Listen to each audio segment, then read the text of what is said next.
xibaar yu wér te wóor ca tàng ba abonnez-vous pour ngeen di mën di jot suñuy vidéo. daleen ak jàmm seen chaîne bi di Buzz 221 HD kii di président Macky Sall di ancien président de la république ci réewu Sénégal yëkkati na ay kàddu daal di xamal sénégalais yi que ne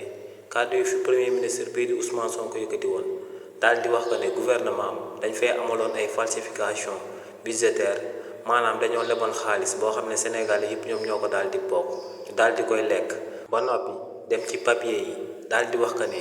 xaalis boobee moo ngi ci kopparu réewu Sénégal te en réalité nekkul ci kopparu réewu Sénégal mais kàddu yooyee xaajul bay dëppoog lu am. si li ni mel ancien président de la république bii di président Macky Sall ne bu réewu Sénégal di leb ji bor ci bitim réew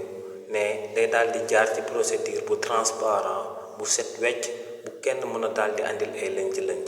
ndax ne li ni mel pour ñu daal di koy amal day am benn convention waaye tamit day am benn avis buy bàyyeekoo ci cour suprême si bi nga xam ne day saytu ndax bor boobee daal dinay méngoog constitution réewu Sénégal ak engagement internationaux yu réewu Sénégal daal di jël ne ginnaaw loolee dañuy daal di jëlee bor boobee bitim réew daal di koy andi ci banque centrale des états de l'Afrique de l'Ouest bi di CEDEAO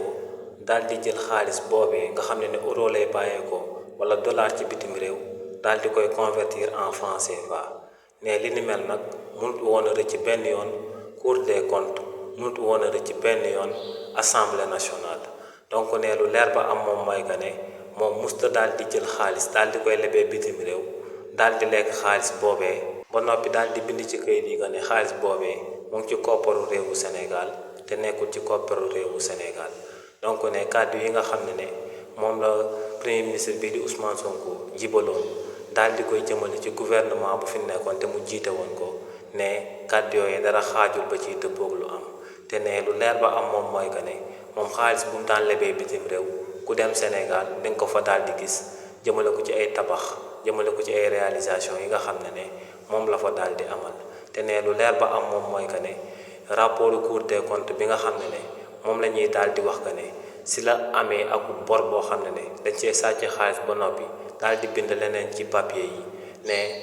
audit boobee amul benn point de référence bi nga xam ne mun nañ cee war a daal di sukkandiku daal di wax que ne moom gouvernement am détourné woon na fi woon akub xaalis bu tagoo taggu donc ne le premier ministre bii di Ousmane Sonko jibal ci moom dara xaajul ba ciy dëppoog loo am. xibaar yu wér te wóor ca tàng ba abonnez-vous pour ngeen di mën di jot suñuy vidéo.